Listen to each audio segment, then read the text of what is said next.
Buongiorno, dobro jutro, guten Morgen. Buondì. Te vite si impara tanto, sul serio.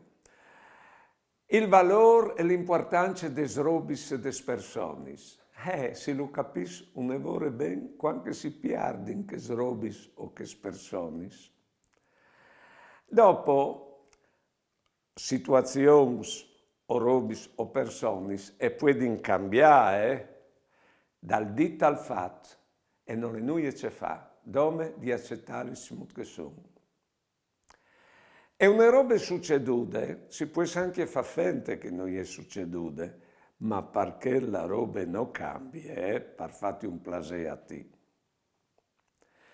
Te vite non si finisce mai di imparare. Il biela è che proprio perché non si finisce mai di imparare, non si è mai imparato.